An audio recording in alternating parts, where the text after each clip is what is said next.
Bab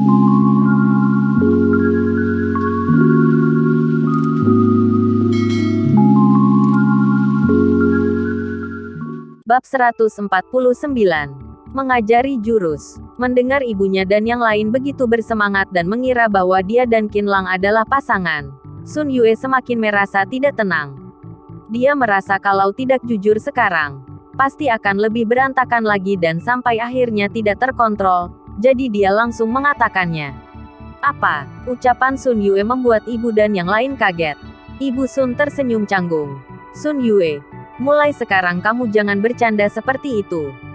Sun Yue sedang membuat kita tertawa ya. Tuan Qin sangat ramah. Dia tidak akan marah. Sun Yue, mulai sekarang kamu harus mengikuti Tuan Qin. Sun Yue bisa merasakan jantungnya berdetak kencang. Dia melirik ke arah Qin Lang. Ekspresi Qin Lang begitu tenang dan ketika mereka saling bertatapan, Qin Lang langsung menghindarinya. Sun Yue mengerti apa maksud Qin Lang. Artinya dia tidak ingin membantunya. Satu-satunya harapan yang Sun Yue imajinasikan dalam hati pun hancur. Hatinya pelan-pelan kembali tenang. Aku dan Tuan Qin bukan pacar. Sun Yue menatap ibunya, Sun Jing dan Yao Bao sambil mengulangi ucapannya. Wajahnya tidak senang tidak sedih, hanya sedikit kecewa. Bukan pacar. Ibu Sun dan yang lain baru sadar kalau Sun Yue tidak bercanda. Mereka langsung panik. Sun Yue, kamu dan Tuan Qin kenapa bukan pacar? Di rumah tadi, kamu begitu melindunginya. Ibu, aku sudah bilang, kita berdua bukan pacar. Waktu itu karena ingin membuat Anda tidak memperkenalkan jodoh lagi untukku. Jadi aku menyuruh Qin Lang berpura-pura menjadi pacarku. Kami baru kenal kemarin. Aku tidak ada hubungan sama sekali dengannya. Anda tidak perlu memikirkannya lagi, kata Sun Yue sambil mengerutkan keningnya. Ah, ucapan Sun Yue langsung membuat Ibu Sun dan yang lainnya terdiam. Ibu Sun dan yang lainnya melihat ke arah Qin Lang. Sun Yue juga melirik ke arah Qin Lang. Mereka melihat Qin Lang duduk di sofa dengan ekspresi sedikit gelisah dan menatap ke tempat lain. Hati Ibu Sun dan yang lainnya langsung mendingin. Sun Yue menundukkan kepalanya dengan kecewa. Hanya Song Suer yang duduk di samping terlihat sedikit senang di dalam matanya. Karena ini vilanya Tuan Qin, kami juga tidak bisa mengganggu lagi di sini. Ayo kita pergi. Sun Yue akhirnya menerima kenyataan. Dia berdiri dan berpamitan dengan Qin Lang. Yang lain juga ikut berdiri. Tidak, kalian bisa makan di sini dulu. Karena sudah mengatakan semuanya, Qin Lang juga tidak merasa Ibu Sun jahat lagi. Tidak, terima kasih Tuan Qian. Kami lebih baik pergi saja. Ibu Sun yang sudah kecewa berat juga tidak ingin berada di sini. Dia minta maaf kepada Qin Lang dan membawa yang lain keluar. Ketika mau pergi, Qin Lang masih menepuk pelan bahu Yao Bao tanda permintaan maaf. Yao Bao langsung panik dan menyuruh Qin Lang jangan masukin ke hati. Mereka juga melihat sendiri. Qin Lang sudah berusaha mempertahankan kesabarannya. Jadi sama sekali tidak ada hubungan dengan Qin Lang. Lagian, walaupun ada hubungannya, Qin Lang ada miliarder. Mana mungkin dia Yao Bao menyalahkannya. Melihat Sun Yue dan yang lainnya menghilang dari rumahnya, Qin Lang baru menggelengkan kepala dan kembali ke dalam rumah. Dia mengangkat stand bunga kayu yang terjatuh tadi. Kemudian menyapu kain-kain yang terjatuh dari baju gauk yang tadi dan membawa ayamnya masuk ke dalam dapur. Dia mengambil 7-8 buah silet dari lantai dan membuangnya ke tong sampah. Setelah melakukan semua itu, Qin Lang baru duduk kembali di sofa. Tali merah itu masih berada di meja teh. Karena ucapan nenek tua itu, dia menyimpan talinya sampai sekarang. Dia hanya merasa lucu dan kemudian dia ingin membuang tali merahnya ke dalam tong sampah. Saat ini, pintu villa kembali terbuka. Nenek berjalan masuk. Sudah menyelesaikan masalah tadi, kata nenek sambil tersenyum. Dia berjalan ke ruang tamu dan melemparkan sesuatu ke arah Qin Lang. Qin Lang langsung menangkapnya. Dia melihat potongan ayam goreng di dalamnya dan masih hangat. Tidak, tahu nenek sudah bayar atau belum? Cepat makan. Kenapa terus melihatku? Nenek menatap Qin Lang dengan sedikit marah. Oh, Qin Lang mengangguk. Hatinya merasa terharu. Dia memang sudah lapar. Setelah meletakkan tali merahnya di meja, dia mulai makan ayam gorengnya. Kenapa kamu mengambil tali merah ini? Nenek melihat tali merah di atas meja itu dan sedikit tertarik. Dia berjalan ke depan meja tehnya dan mengambil tali merahnya. Oh, jadi begini, Qinlang memakan ayam gorengnya dengan semangat. Dia beneran sudah lapar. Pernah sekali aku jalan-jalan ke pasar malam. Bos yang jualan gantungan itu memberikan 2 tali merah kepadaku. Dia bilang kalau 2 orang yang berpacaran mengikatnya di tangan masing-masing. Tidak peduli sejauh apa mereka bisa saling merasakan. Itu dinamakan jodoh. Disatukan oleh 1 benang. Kalau dipikir-pikir sekarang, aku beneran sangat bodoh. Mana mungkin ada hal seperti ini di dunia. Hehe. Qinlang tersenyum sambil makan ayam gorengnya. Oh, mendengar ucapan Qinlang, nenek tersenyum pelan. Dia orang awam. Mana mengerti, jodoh disatukan oleh 1 benang. Dia hanya menipu kalian saja. Qinlang mendengar ucapan nenek, membuat gigitan dia menjadi semakin pelan. Dia tiba-tiba bertanya, "Nenek, apakah Anda tahu, jodoh disatukan oleh 1 benang?" Jadi, jodoh disatukan oleh 1 benang, ini beneran ada. Nenek mendengus pelan. Dia tidak ingin menjawab pertanyaan Qinlang. Hanya saja dia membuka tangan kanannya dan meletakkan tali merah di telapak tangannya. Kemudian menggenggam. Dia menutup mata dan mulutnya terlihat bergerak. Tidak tahu apa yang dia katakan. "Bocah, sini kamu." Nenek membuka matanya pelan-pelan dan berkata kepada Qinlang. Qinlang sambil membawa ayam gorengnya berjalan ke depan nenek. Nenek melihat Qinlang yang masih bingung ini. Dia bergumam, "Hanya tahu makan saja. Sini tanganmu." Oh, Qinlang hanya terdiam. Dia mengulurkan tangan kirinya ke depan nenek. "Kamu terbiasa pakai cincin di jari mana?" tanya nenek. "Jari telunjuk," Qinlang menjawabnya. Setelah sesaat dia bertanya, "Nenek, Anda bisa jodoh disatukan oleh 1 benang ini?" "Jangan banyak omong," nenek memarahinya. Dia langsung menangkap tangan kiri Qinlang. Tali merahnya dengan cepat terikat ke jari telunjuk tangan kiri Qinlang. "Ayo!" Qinlang teriak kesakitan. Ketika nenek melepaskannya, jari telunjuk tangan kirinya sudah bertambah 1 tali merah dan juga seperti sebuah cincin merah. "Nenek, tali merah di tanganku ini beneran berguna?" tanya Qinlang dengan penasaran. "Apakah kamu curiga dengan nenek kini?" kata nenek dengan tidak puas. Qinlang langsung terdiam dan tidak berani bertanya lagi. "Kalau begitu tali merah yang itu, Anda ajarin aku cara mengikatnya. Aku bisa memakainya." Nenek, apa yang kamu lakukan?" Qinlang melihat nenek mengikat tali merahnya ke ibu jari tangan kanannya sendiri. Wanita tua itu bilang kalau ini hanya boleh dipakai oleh pasangan. Kenapa sekarang dia dan nenek memakai jodoh disatukan oleh 1 benang ini? "Bicara lagi aku bunuh kamu," teriak nenek. Qinlang langsung menutup mulutnya. Nenek dengan cepat mengikat tali merah di jarinya. Sambil melihat tali merah di tangannya, dia berkata kepada Qinlang, "Kalian punya ponsel. Nenek aku tidak punya barang seperti itu. Ada barang ini lebih gampang berkomunikasi." Qinlang terdiam. "Bukannya lebih baik Anda membeli 1 ponsel baru saja?" Nenek sudah selesai mengikat tali merahnya. Dia menyuruh Qinlang mengulurkan tangannya. Ketika ibu jari nenek bergerak, jari telunjuk di tangan kiri Qinlang juga ikut bergerak.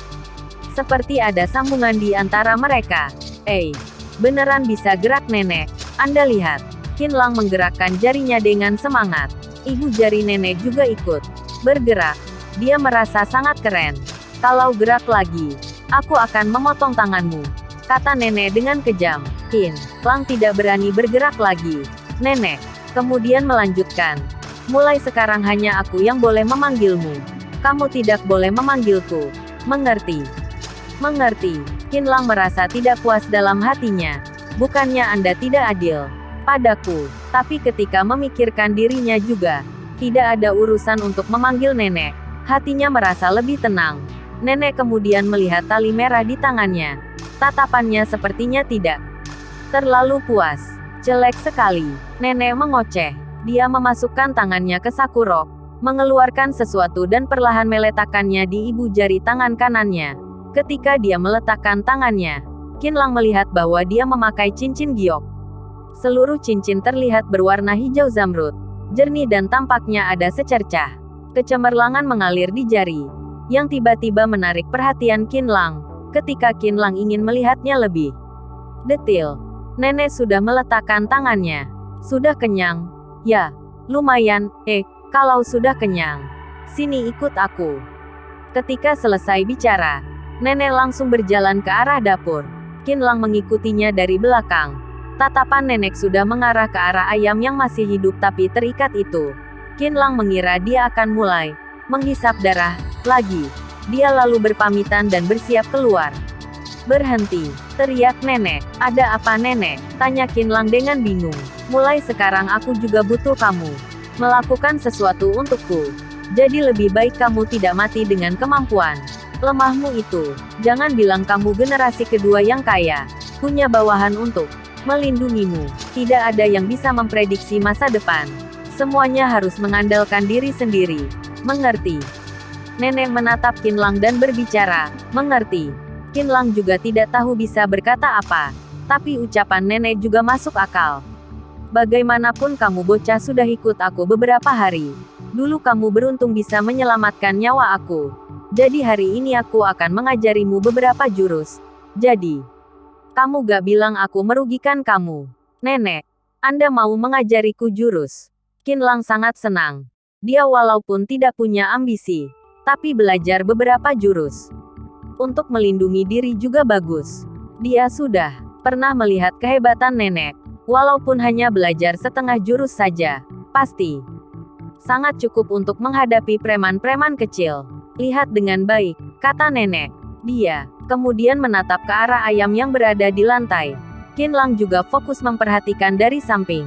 Dia melihat nenek mengayunkan tangannya dan terdengar suara hos, sebuah kilauan cahaya melintas. Ayam di lantai itu langsung berteriak. Jengger ayamnya terpotong dan terjatuh ke lantai. Kasihan ayamnya hanya bisa kesakitan di lantai, karena sayap dan kakinya terikat. Gantian kamu. Nenek memberikan sebuah silet ke tangan Qin Lang. Nenek, bunuh dia dulu. Qin Lang tega. Dia kemudian mengambil pisau untuk membunuh ayamnya dulu baru berlatih. Bunuh apa? Latihan seperti ini. Kamu harus latihan terus sampai bisa membunuhnya dengan silet itu. Kata nenek tidak mengizinkannya. Iya. Qin Lang tahu sikap nenek. Dia juga tidak berani bicara lagi. Dia sekarang hanya ingin mempelajari jurusnya dengan cepat dan menyelesaikan penderitaan ayam itu. Nenek mengajari Qin Lang cara memegang silet, tenaga dan semua yang harus diperhatikan ketika melemparkan siletnya. Qin Lang mendengarnya dengan serius. Tapi ketika menembakkan ke arah ayam, dia tidak bisa mencapai 1/10 dari hasil seperti nenek. Entah itu terbang ke perut ayam, atau terbang ke pantat ayam. Setelah belasan silet keluar, bulu-bulu dari ayamnya sudah berjatuhan ke lantai. Dia terbaring di lantai dan tidak bergerak. Hanya tersisa perutnya yang sedikit bergerak. Ayam, maafkan aku juga tidak ingin begini. Tapi nenek yang memaksaku. Kamu tenang saja. Aku akan menyelesaikan penderitaan kamu secepatnya. Melihat ayam yang setengah mati itu, Qin Lang merasa sangat menyesal. Hei, kamu beneran sangat bodoh. Hanya satu jurus saja tidak bisa. Kamu beneran membuat aku marah. Nenek terus mengocehinya. Nenek, aku ulangi sekali lagi. Sudah tahu perasaannya. Qin Lang berkata dengan malu. Dia bergumam setiap langkah yang diajarkan oleh nenek. Kemudian mengayunkan tangannya. Kali ini terdengar suara wosh, dan siletnya berhasil menusuk leher ayam. Dari leher ayamnya keluar darah hitam. Bab 150.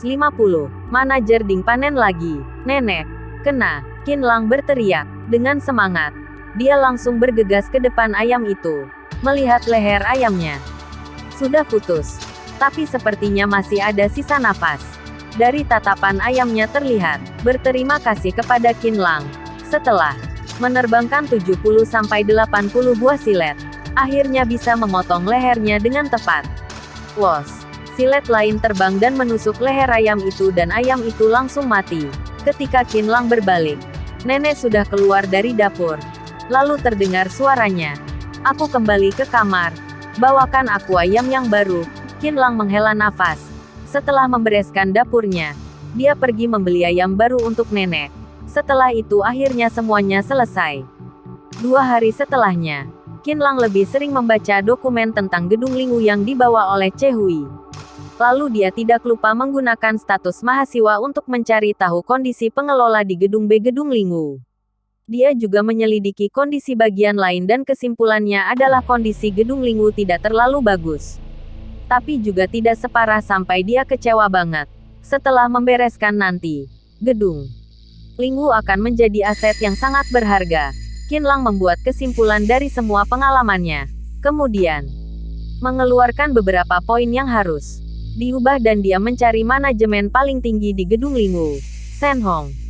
Setelah berdiskusi dengannya, dia menyuruhnya mengubah semuanya dalam waktu yang ditentukan. Kalau tidak lulus, Qinlang akan mencopotnya. Shen Hong tentu langsung setuju. Dia walaupun tidak tahu identitas Qinlang, tapi bos baru yang bisa membeli gedung Lingwu dengan harga 870 juta yuan ini adalah bos dia. Bagaimanapun dia adalah seorang karyawan. Mana berani melawan bosnya?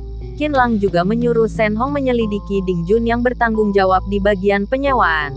Kalau dia menyadari Shen Hong memberitahu Ding Jun, dia tidak akan mengampuninya.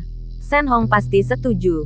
Dia berjanji kepada Qinlang, pasti akan menyelidiki Ding Jun dengan baik dan tidak memberitahunya. Qinlang juga tidak takut Shen Hong aneh-aneh.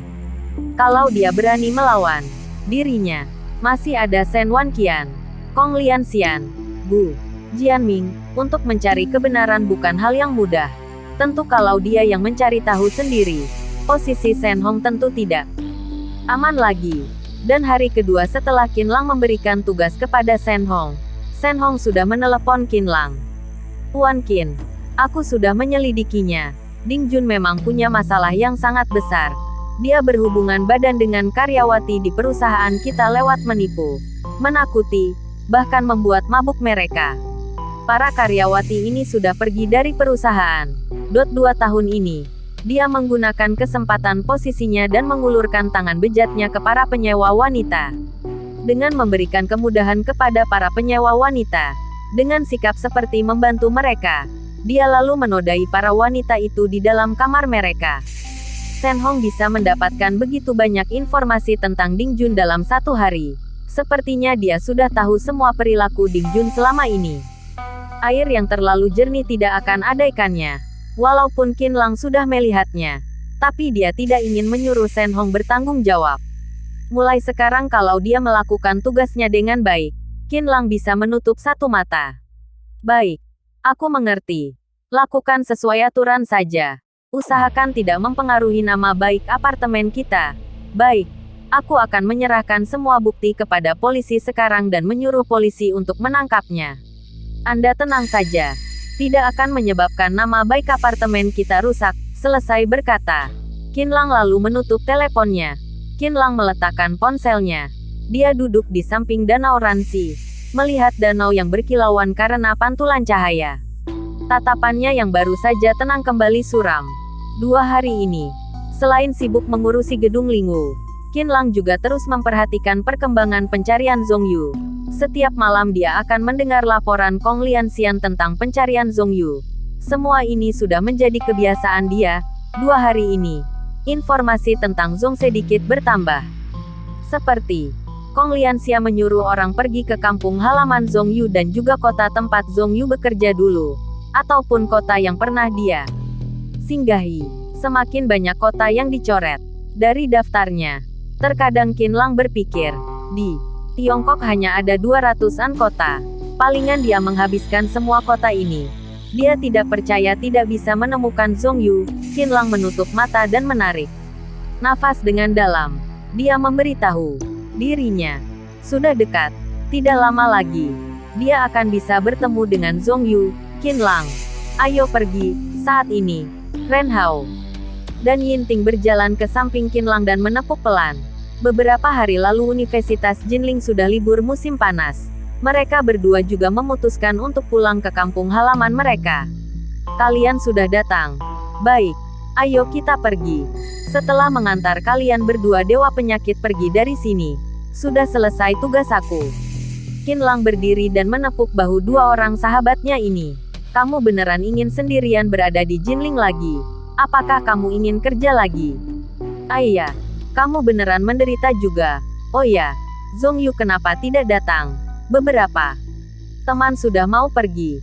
Kenapa dia tidak datang mengantar kita? Kata Ren Hao. Terkait masalah Qinlang dan Aswai yang membunuh Liang Hui dan bawahan Kang Di.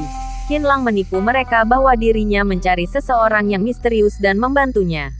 Ren Hao dan Yinting Walua pun curiga. Tapi bagaimanapun, kondisinya juga sudah membaik. Selama Qinlang tidak apa-apa, mereka juga tidak ingin tanya lagi terkait Zhong Yu yang menghilang. Qinlang tidak pernah memberitahu mereka. Ayo pergi. Kalian beneran banyak omong. Qinlang walaupun tersenyum, tapi di dalam matanya terbesit rasa sedih. Dia berjalan ke depan pintu gerbang dengan Ren Hao dan Yinting. Kalian berdua beneran harus memikirkan perjalanan cinta kalian. Sudah 2 tahun di Universitas Jinling, tapi masih saja jomblo. Kalian sangat gagal. Bocah, kamu merendahkan kami. Ren Hao hajar dia. Lihat bagaimana dia bisa sombong lagi. 3 sahabat yang baik ini saling berteriak-teriak dan berjalan keluar kampus. Saat ini, di jalan Universitas Jinling, sepasang pria dan wanita sedang berjalan di bawah pepohonan dengan koper mereka. Pria sedang menarik koper untuk wanita dan wanita itu sedang bercandain keburukan pria itu. Mendengar ucapan mereka yang mesra membuat hati Qinlang sangat tertusuk. Kalau Zhong Yu masih ada, mungkin sekarang dia juga sedang menarik koper untuk Zhong Yu.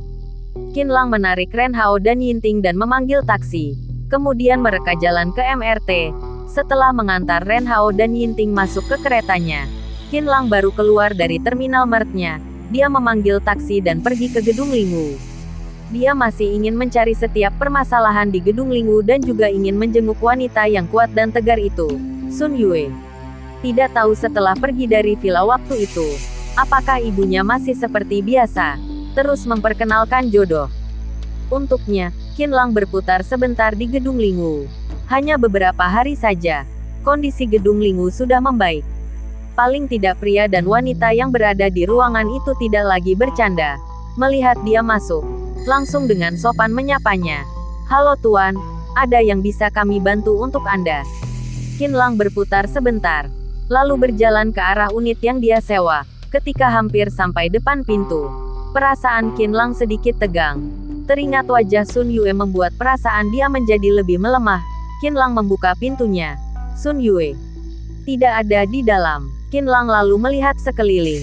Kondisi kamar menjadi lebih bersih dan rapi. Bahkan debu di jendela saja tidak ada. Sepertinya lebih bersih dari yang pertama kali dia menyerahkannya kepada Sun Yue. Qinlang berpikir dalam hati. Ini adalah wanita yang baik. Ketika dia sedang bengong, tiba-tiba dari balkon terdengar seperti suara barang pecah. Qinlang langsung melihat ke atas. Pong-pong, tong-tong. Dari platformnya terdengar beberapa suara. Tidak tahu apa yang dilakukan orang atas. Qinlang mengerutkan keningnya. Dia berada di unit 1403. Di atas seharusnya 150.315.031.503. Qinlang bergumam dalam hati. Tidak. Itu adalah unit yang dia pilih pertama kali. Kemudian memberikannya kepada wanita cantik itu. Ketika teringat manajer Ding, Qinlang langsung berlari keluar. Saat ini, di dalam kamar 1503, wanita cantik itu sedang diikat kedua tangannya. Mulutnya juga dilakban. Dia bersandar di meja belajar. Dia masih ingin mundur tapi tidak bisa. Wanita itu melihat manajer Ding dengan takut. Adik Long, jangan takut. Kakak Ding akan menyayangimu dengan pelan. Cepat, sini kakak Ding peluk dulu. Tatapan Ding Jun terlihat berbinar. Awalnya dia ingin menunggu 1 bulan dan waktu yang tepat untuk panen wanita cantik ini. Tapi 1 jam sebelumnya, dia menonton film bokep di kantornya. Ketika sedang klimaks, Ding Jun tidak bisa menahan diri dan imajinasinya. Dia langsung mengambil kondom dan obat kuat, lalu berlari ke kamar wanita cantik ini. Ding Jun memakan obat kuatnya. Sekarang aku sudah makan obat, akan menjadi sangat kuat. Biarkan aku memuaskanmu di ranjang ya. Ding Jun mendekat ke arah wanita itu. Kamu adalah wanita paling cantik dari semua targetku. Juga yang paling muda. Kamu beneran membuat aku sangat terangsang. Sini sayangku. Sambil berkata, Ding Jun langsung memeluk wanita itu. Wanita itu sangat ketakutan. Dia tanpa sadar menendang Ding Jun dan mengenai tubuh bawahnya. Wanita itu langsung menghindar ke samping. Tatapannya tetap begitu ketakutan. Ding Jun memegang selangkangannya dan berdiri dengan seidekati. Goyang. Dia menatap wanita itu dengan sakit dan kesal. Jangan memperlakukan aku seperti ini. Kenapa semua orang memperlakukan aku seperti ini? Dia sepertinya sangat kesal. Kamu orang kota kan? Punya uang? Bukan. Aku bisa jujur padamu. Aku datang dari desa. Desa yang paling jorok, paling kotor, paling rendah. Sejak kecil aku sudah ditinggal oleh ayahku dan setelah berumur 6 tahun, ibuku juga sudah tidak ada. Aku hidup dengan mengemis. Kalau tidak aku sudah pasti kelaparan dan mati. Ketika berumur 14 tahun, aku hanya punya 120 yuan di kantongku. Aku menunggu 1 hari 1 malam dan datang ke Jinling. Setiap hari aku melakukan pekerjaan paling kotor. Aku ingin mendapatkan seorang pacar. Tapi mereka selain memarahiku, menertawakan aku, menyindirku, merendahkan aku, tidak pernah ada ucapan baik kepadaku dan yang paling sial adalah, bahkan pelacur saja menganggap remeh aku. Ketika umur 22 tahun, kepada kalian para wanita jalang yang merendahkanku, aku memutuskan akan menodai 300 wanita. Semakin kaya, semakin yang muda dan cantik, semakin ingin aku nodai. Jangan salahkan aku. Kalau mau, salahkan wanita jalang yang pernah menyakitiku. Salahkan masyarakat yang busuk ini. Ding Jun semakin kesal. Semua kejadian tidak mengenakan langsung muncul di benaknya. Sekarang hanya dengan menodai 300 wanita, dia baru bisa merasa tenang. Sini, biar aku puas sekali. Setelah itu aku akan melepaskan kamu pergi. Ding Jun berjalan ke arah wanita itu, sambil melepaskan atasannya dan mulai melepaskan celananya.